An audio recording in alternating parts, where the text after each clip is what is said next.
Hey, thanks for clicking on this video. Got in late last night and saw my YouTube algorithm, whatever they call it, and subscriptions list show me a lot of people are doing a summer vinyl tag. It came from Dylan out of Noble Records. He's one of the first YouTubers I watched that were doing, like, showing off vinyl and stuff. He's got a really cool store there in North Carolina. Can't wait to visit someday when I find myself in North Carolina. But he's a real cool guy. Loves Led Zeppelin. There's a lot of cool things that I've never even heard of. And he just seems like he's like our friend, isn't he? He's like a nice, warm personality. So I figured, hey, what the heck? Let me jump on this summer vinyl tag. Question number one: is an album or song with "summer" in the name? First thing I thought of, oddly enough, was Y&T "Summertime Girls," but that's summertime. So Summer is 2021. Then Cheap Trick's latest album. Cheap Trick is still an awesome band. A lot of people, for some reason, they kind of fall off their thing, but they're not paying attention anymore. But please do this. The Summer Looks Good on You is the first song off their latest album, In Another World, from 2021. Cheap Trick, still putting out great music. Latest Heavy Pull, a little something that had a little more oomph than the rest. This is a great reissue from 1995, Smoke the Pope's Born to Quit. A lot of people know Green Day when they think pop punk, but this is a great record from 95, and it's just a recent reissue I just picked up like last month or something. Whack-A-Mole album, that's something that I just reach behind and pull something out. Let's see. I don't know. All my albums. This house is a mess. I need to clean stuff up. What do we got? Oh yeah, it's not a great album. This is the Eric Carr Record Store Day Rockology. I first bought this on CD when it, shortly after it kind of came out. It's just some songs. Eric Carr is, of course, the replacement for Peter Criss and Kiss. Sadly, since that, Eric Carr has passed away. He had cancer, I think in his 40s. I don't think he was that old when he passed. Really sad stuff. But he seemed like a great guy. He was a heavy hitter drummer, great drummer. And he had some songs that he just wanted to record. And then they recently put them out. And this is kind of like, you know, the 4 Kiss solo albums. They had their look. This is, if he would have had his, this is his look here. So yeah, that's Eric Carr. More stuff I'll have to put away later. An album cover with Animal on it. Zookeeper and me wants to talk about this all day long. I pulled out the Roar soundtrack. Roar is a movie made by Tippi Hedren, the woman from the Birds.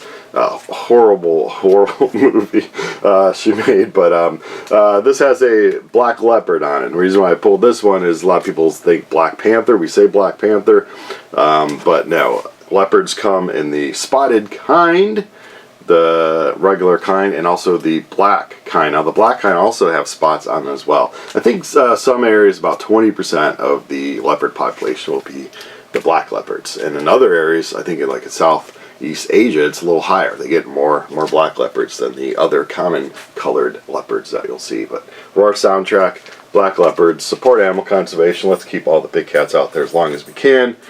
Album with a great story, fall of 1994. I'd already seen them once, just when Siamese Dream was released. Always heard about this band. They were drawing hundreds of people at clubs, and they might be the next big thing. Of course, talking about Smashing Pumpkins. I bought this when it came out. I'm trying to find the hype sticker here. This is Pisces Iscariot. I always pronounce that wrong. And it's got a limited edition 7-inch with it. I bought it at Blackout Record Store. For those of you that grew up in the Chicago area, I bought it on October 16th, 1994 at Blackout Records. Blackout Records was right next to the Music Box Theater on the north side of Chicago, not too far where the Chicago Cubs play, of course, Wrigley Field. Apparently I bought Murder Inc. For 99 cents. It's a CD, local band, I think. I bought some sets of LP sleeves, a set of 7-inch sleeves while I was starting to protect my stuff back in 94. I bought a Maximum Rock and Roll zine for $2, and this, the LP for Smashing Pumpkins, because it wasn't like a full length, some compilation thing that came out, it was a whopping $9.99. I think now it is, man, what is it now? It's probably like $160 to $200, depending on, you know, if you have the 7-inch and all that. So I know they've repressed this. But yeah, Smashing Pumpkins came out after Siamese Dream. It's like a compilation. It's got some great songs on it, obviously. And yeah, and that just, you know, $10. It takes you back to the 90s, early 90s. It was just a great time for me. I was 23 when I bought that. You're young, you're exploring the world, and for me, Chicago music scene was blowing up. Not so much like the Seattle scene, so it wasn't overexposed, but we knew we had a great thing, and we had a great music scene back then. So yeah, that just and heading to music stores. My friend Pete and I would go into the city and just go to record store after record store after record store. Wax Tracks, Reckless, Blackout. And in Oak Park, we go to Valhalla Oak Park Records. Just a ton of stores, just all day long, just cruising record stores. Good times for sure. An album that people would be surprised to see my collection. My collection is like rock from the 70s, heavy metal from the 80s, punk from the 90s, indie rock 90s, alternative. But yeah, I got Katy Perry. This was really cheap. It was on sale. I did go see her live with my wife around this time, I think. She put on an okay show. I mean, it's a pop artist, they're playing the tracks and all that, but she's real cute to look at on the stage. Katy Perry Smile. Some of her songs have really good hooks. But you're saying, well, what about like rock stuff that we'd be surprised you have? This may get purged. There may be, I've purged a lot. I'm really starting to go through all my CDs, but purging albums, I tell you what won't ever get purged. And every time I love it. I don't care. Air Supply Greatest Hits. The high vocals, the harmonies, that's good stuff. Say what you want, man. You don't have a record collection unless you have Air Supply's greatest hits in there. Cheap Heat, an album that is really inexpensive and it's great. Pick this up. You'll see this at antique stores all time. Cut out, $1, whatever. Talking about New England's debut album, 1979, or their self-titled album, 1979. It's good, kind of glammy rock, pop rock, really good stuff. I believe Paul Stanley of Kiss produced this, but yeah, New England. We seem to judge everything by price. Oh, it costs more, it must be cooler. Man, especially with albums and music, you can get some great music for really cheap. Unknown groups or just albums that flop, but they're still great. 845 or alternate format. One of my favorite 45, one of my favorite groups is Styx. A lot of people know "Come Sail Away." It's a huge song, but I don't know if they actually know the 7-inch artwork in the 45 for "Come Sail Away." Very cool, trippy stuff. Little ship, little spaceship flying above it on the water there. I love the artwork. I don't know if I would love a poster of that. That's just really cool. So 45. I have a lot of 45s. I may purge almost all my 45. I can't remember the last time I picked up a 45 and put it on the turntable. Too much work. Favorite music documentary or biopic? There's so many. One on Ronnie James Dio. The recent one on the group Material Issue. There's one about the punk band Jawbreaker. There's so many. I could watch them all day long. When I first saw this question, I instantly thought Erg, A Musical War. I can't find my copy of Erg, A Musical War. So yeah, if any of you have seen my copy of Erg, A Musical War on DVD, please let me know. Yeah, I can't find it. So I thought, another cool one, the Seattle Sounds, early 90s groups like Soundgarden and Pearl Jam, of course Nirvana, were just hitting it so big. A lot of people use the word grunge in this movie. They tell you grunge is not a thing, it's not a style of music, it's a stupid word that journalists started using, and there's so many people that use the word grunge and I don't get it. It's Seattle sound is what I'll say, alternative rock and roll. But hype is a great thing. It shows how the album label's just clueless. Great music just comes from the people just wanting to hear it, not trying to push products and corporate and I don't know, hype. It's a great thing. A box set. The most recent one I bought, and I really enjoy it, is Animo Domini. 1989 and 1995, Black Sabbath had a singer called Tony Martin. Not Dio, not Ozzy. Tony Martin. He did 5 albums, but they have 4 of them here on this set. And this is great stuff. If you like heavy metal, not too hard as Slayer, not too light as Poison, some are just good stuff. It's Black Sabbath, crying out loud, with Tony Martin singing. I really love the set. It's got like pictures, it's got a poster, it's got the 4 albums, it's got a lot of things explaining about that whole era. Great job with that. Most trashed record in collection. I have some. I've been trying to get rid of a lot of the trashed albums in my collection. But if it's great and the actual album sounds good, whatever. But just recently picked this up, Jam, and I didn't realize how crapped out it was. Like all the seams are split. It's got just a lot of nicks and stuff. The album plays good. It's got that, classic wear that you get. But the album plays really good, and that's all that's important. A local album. I'm a few miles outside of Chicago, so I could pick a ton of Chicago bands, but I'm not. I'm going to go with a few towns over, just a hop skip, to Oak Park, Illinois, and they spawned a band called Off Broadway.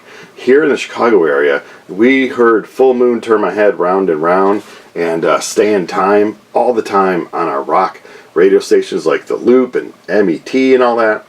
I don't know if other classic rock stations around the country still will play Off Broadway, but they should. The singer Cliff just passed away not too long ago. But yeah, Full Moon, Turn My Head Around, and Stay in Time. A band from Faraway Land, The Who from Mongolia. Never been to Malaysia, but Mongolia. And The Who. They're one of those throat bands, but it's heavy metal kind of throat bands. It's good stuff. They've toured with some really cool groups. But The Who got that 10-inch there. Soundtrack. I collected soundtracks. I've purged about half my soundtracks. I still have hundreds and hundreds of them. I very rarely will I put a soundtrack on, but I don't know. I'll keep it some though. The Atomic Blonde soundtrack is not bad at all. You got Cat People by Mr. David Bowie, Major Tom by Peter Schilling. We got other 99 Luft Balloons by Nina. Cities and Dust by Susie and the Banshees. Just great 80s kind of stuff. Iran by Flock Seagulls. The 80s. People love the 80s music. I still love it. And Atomic Blonde. What was her name? Her name is Charlize Theron. Jeez Louise, Charlize Theron. Just pretty. Just pretty. Highest recommendation. I always tell people about this album, and I don't think people want to listen to me. I think it's too light for my heavy friends and my friends that like light rock. They think it's cheap. I don't know. It's sold pretty well, I think. Rufus Wainwright, Want 1. He did a Want 1, a Want 2. I believe Want 1 was from 2003. Every track is just great. This is just a great album. A guy on a piano with a group behind him, but primarily him, his piano. He's got a great voice. Rufus Wainwright, Want 1. I love it. Listen to that all the time. Highest on your want list for me would be Rush.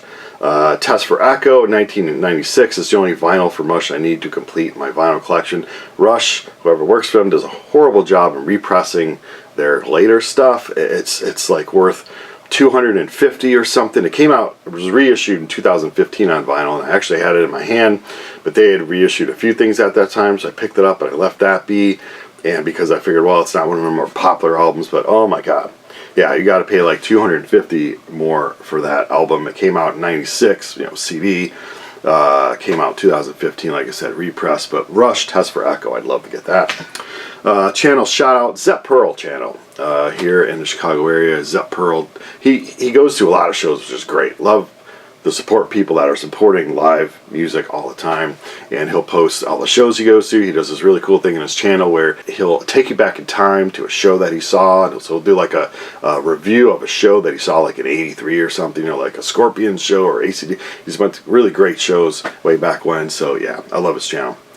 Silver Lining and Vinyl, I think reissues. I think when they look at albums that, like Rush should, albums that are costing a lot of money, and going, hey, we should put this out so people aren't paying an arm and a leg. Wolf Alice just recently reissues Creature Songs, which is one of their early EPs. Wolf Alice, a band from the UK, I love them very much.